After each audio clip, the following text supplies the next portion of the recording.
Chapter 4. The Rabbit Sends in a Little Bill.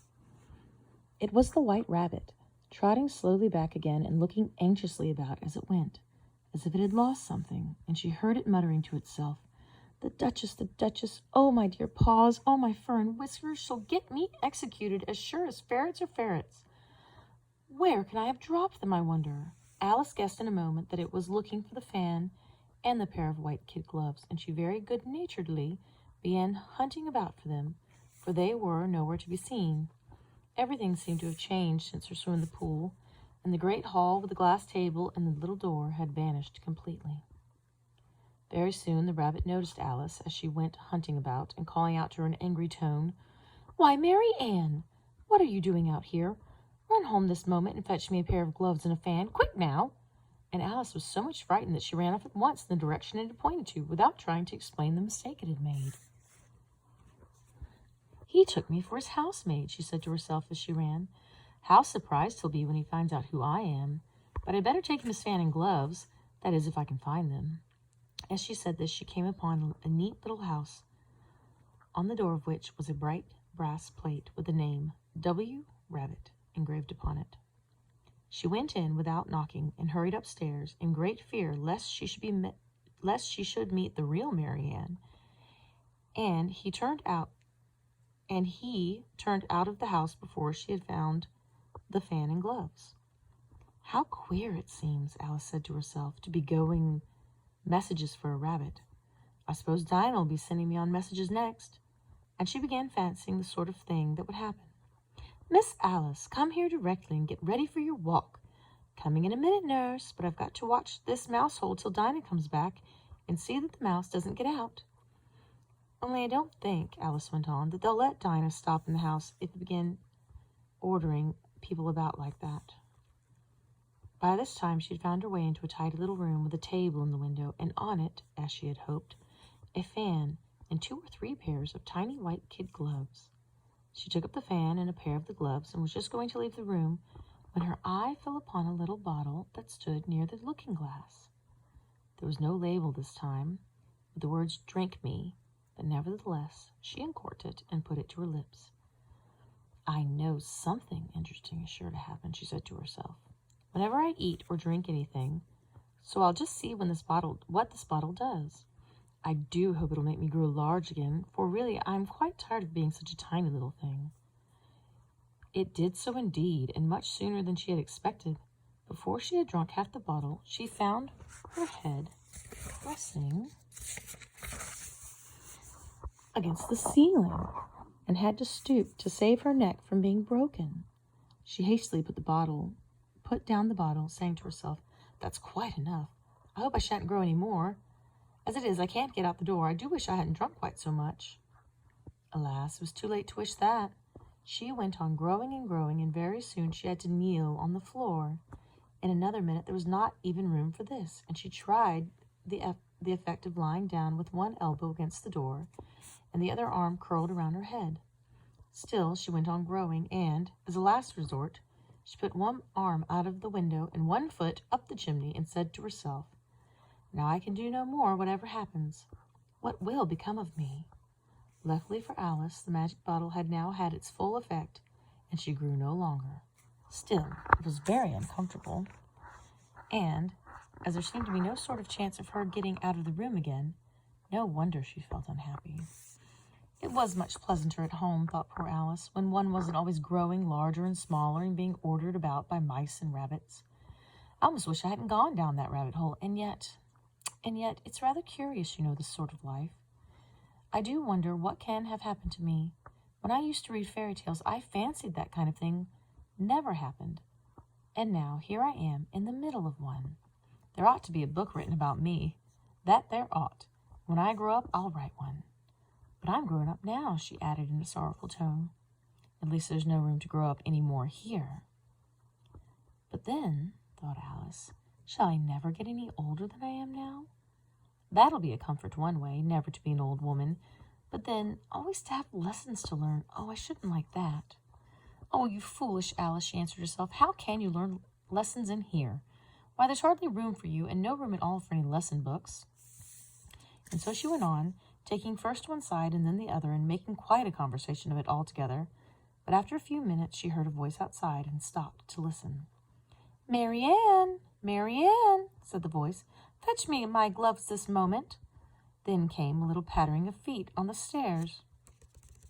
Alice knew it was the rabbit coming to look for her, and she trembled till she shook the house, quite forgetting that she was now about 1,000 times as large as a rabbit, and had no reason to be afraid of it. Presently, the rabbit came up to the door and tried to open it, but as the door opened inwards and Alice's elbow was pressed hard against it, that attempt proved a failure. Alice heard it say to itself, "Then I'll go round and get in at the window." "That you won't," thought Alice, and, after waiting till she fancied she heard the rabbit just under the window, she suddenly spread out her hand and made a snatch in the air. She did not get hold of anything, but she heard a little shriek and a fall and a crash of broken glass, from which she concluded that it was just possible it had fallen into a cucumber frame or something of that sort. Next came an angry voice, the rabbit's. "Pat, Pat, where are you?" And then a voice she had never heard before. "Sure, then I'm here, digging for apples, Your Honor." "Digging for apples, indeed," said the rabbit angrily. "Here, come and help me out of this." Sounds of more broken glass. "Now tell me, Pat, what's that in the window?" "Sure, it's an arm, Your Honor." He pronounced it arum. "An arm, you goose? Whoever saw one that size? Why, it fills the whole window." "Sure it does, Your Honor, but it's an arum for all that." "Well, it's got no business here at any rate. Go and take it away." There was a long silence after this, and Alice could only hear whispers now and then, such as, "Sure, I don't like it, Your Honor, at all, at all. Do as I tell you, you coward." And at last she spread out her hand again and made another snatch in the air. This time there were 2 little shrieks and more sounds of broken glass. "What a number of cucumber frames there must be," thought Alice. "I wonder what they'll do next. As for pulling me out of the window, I only wish they could. I'm sure I don't want to stay in here any longer." She waited for some time without hearing anything more. At last came a rumbling of little cartwheels and the sound of a good many voices all talking together. She made out the words. "Where's the other ladder? Why, I hadn't one to bring but one. Bill's got the other. Bill, fetch it here, lad. Here, put him up at this corner. No, tie him together first. They don't reach half high enough yet. Oh, that'll do well enough. Don't be particular. Here, Bill, catch hold of this rope. Will the rope bear? Mind that loose slate. Oh, it's coming down. Heads below." A loud crash. "Now, who did that? It was Bill, I fancy. Who's to go down the chimney?" "Nay, I shan't. You do it." "That I won't, then. Bill's to go down. Here, Bill, the master says you're to go down the chimney." "Oh, so Bill's going to come down the chimney. So Bill's got to come down the chimney, has he?" said Alice to herself. "Why, they seem to put everything upon Bill. I wouldn't be in Bill's place for a good deal. This fireplace is narrow, to be sure, and I think I can kick a little." She drew her foot as far down the chimney as she could and waited till she heard a little animal, she couldn't guess of what sort it was, scratching and scrambling about in the chimney close above her. Then, saying to herself, "This is Bill," she gave one sharp kick and waited to see what would happen next. The first thing she heard was a general chorus of, "There goes Bill," and then the rabbit's voice alone, "Catch him, you by the hedge." Then silence, and then another confusion of voices. "Hold up his head. Brandy now, don't choke him. How was it, old fella? What happened to you? Tell us all about it." Last came a little feeble squeaking noise. "That's Bill," thought Alice. "Well, I hardly know. No more, thank ye. I'm better now, but I'm a deal too flustered to tell you. All I know is something comes at me like a jack-in-the-box, and up I goes like a skyrocket." There's Bill. "So you did, old fellow," said the others. "We must burn the house down," said the rabbit's voice, and Alice called out as loud as she could, "If you do, I'll set Dinah at you."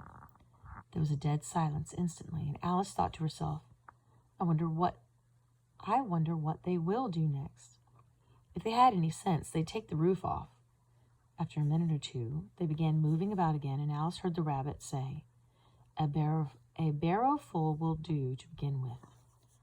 A barrowful of what?" thought Alice. But she had not long to doubt, for the next moment a shower of little pebbles came rattling in at the window, and some of them hit her in the face. "I'll put a stop to this," she said to herself, and shouted, "You'd better not do that again," which produced another dead silence. Alice noticed, with some surprise, that the pebbles were all turning into little cakes as they lay on the floor, and a bright idea came into her head. "If I eat one of these cakes," she thought, "it's sure to make some change in my size, and as it can't possibly make me larger, it must make me smaller, I suppose." So she swallowed one of the cakes and was delighted to find that she began shrinking directly. As soon as she was small enough to get through the door, she ran out of the house and found quite a crowd of little animals and birds waiting outside. The poor little lizard Bill was in the middle, being held up by 2 guinea pigs who were giving it something out of a bottle. They all made a rush at Alice the moment she appeared, but she ran off as hard as she could and soon found herself in a thick wood. "The first thing I've got to do," said Alice to herself as she wandered about the wood, "is to grow to my right size again. And the second thing is to find my way into that lovely garden. I think that will be the best plan." It sounded an excellent plan, no doubt, and very neatly and simply arranged. The only difficulty was that she had not the smallest idea how to set about it. And while she was peering about anxiously among the trees, a little sharp bark just over her head made her look up in a great hurry. An enormous puppy was looking down at her with large round eyes and feebly stretching out one paw, trying to touch her. "Poor little thing," said Alice in a coaxing tone, and she tried hard to whistle to it, but she was terribly frightened all the time at the thought that it might be hungry, in which case it would be very likely to eat her up in spite of all her coaxing. Hardly knowing what she did, she picked up a little bit of stick and held it out to the puppy, whereupon the puppy jumped into the air, off all its feet at once, with a yelp of delight, and rushed the stick and made believe to worry about it. Then Alice dodged behind a great thistle to keep herself from being run over, and the moment she appeared on the other side, the puppy made another rush at the stick and tumbled head over heels in its hurry to get hold of it.